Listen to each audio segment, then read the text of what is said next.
My name is Russell Skurski, and I'm a sixth grade social studies teacher at Islander Middle School, and welcome to Curriculum Night.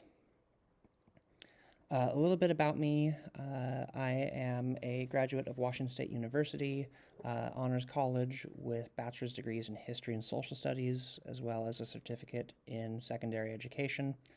I received my master's degree from the University of Dundee in Scotland with an emphasis on global empires in 2015. This is my 7th year teaching at Islander Middle School.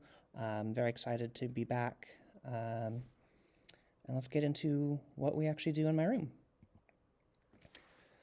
So with social studies, we start off with kind of talking about what is social studies, why do we study it, what is its purpose. We look at the idea of it being more than just a history class. We incorporate elements of archaeology, anthropology, economics, sociology, all sorts of social sciences, and sort of their roles in this. In the last couple days, we've been doing lots of get-to-know-you activities, but we've also started to transition into some of more content and looking at the tools of an historian, looking at source analysis or things primary, secondary sources. What do those things mean? How do I identify bias in a source? And really using critical thinking skills. Once we've sort of built that foundation bedrock of the tools of historians, we move into ancient civilizations and precursors. So we look at early human ancestors, early hominid species prior to the rise of Homo sapiens.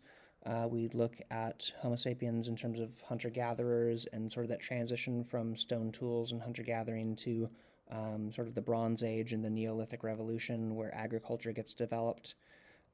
We then are going to go through civilizations ranging from Mesopotamia, ancient India, and the Indus River civilizations, ancient Egypt, early dynastic China, Greece, and Rome.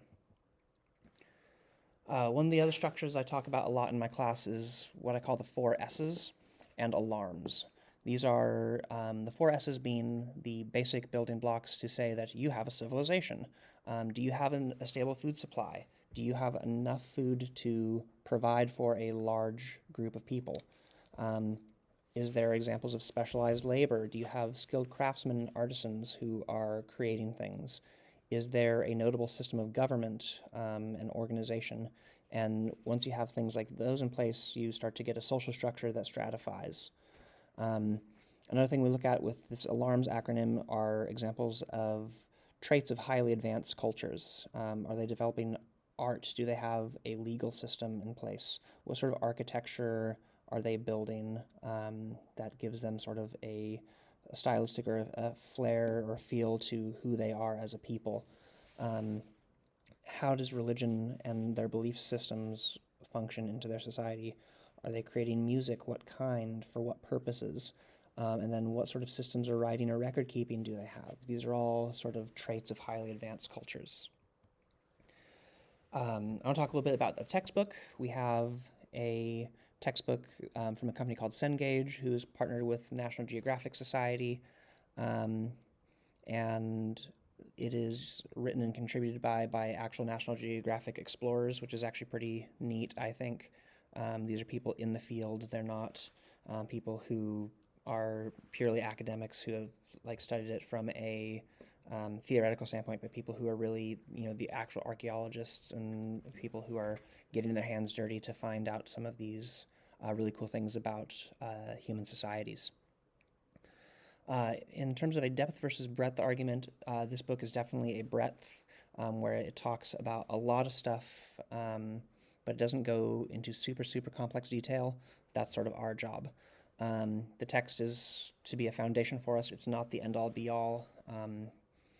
We supplement with a number of materials throughout the year. But one of the nicest features of our textbook is that it has an online textbook that students can access through Schoology. They don't have to take a big, heavy textbook home in their backpack because it's already on their iPad. It has lots of functionalities and sort of adaptations for learners at various levels. It provides text-to-speech where if you click on a button, the book will read itself to you. There's a button you can click which will differentiate the reading level, which will change the Lexile level for struggling readers. It also has video supplements students can click on and watch to go deeper into some of the information presented in the book. And that's really a quick rundown of my class. If you have any questions, if you ever have any concerns about how your student's doing, please feel free to contact me. I am always going to try to get back to you within 24 hours, excuse me, within 24 hours of you reaching out to me, if not a few days. But I want to, give this invitation to always try and, reach out if you ever have any concerns or questions. With that, that's basically my class in a nutshell. Thank you and have a wonderful evening.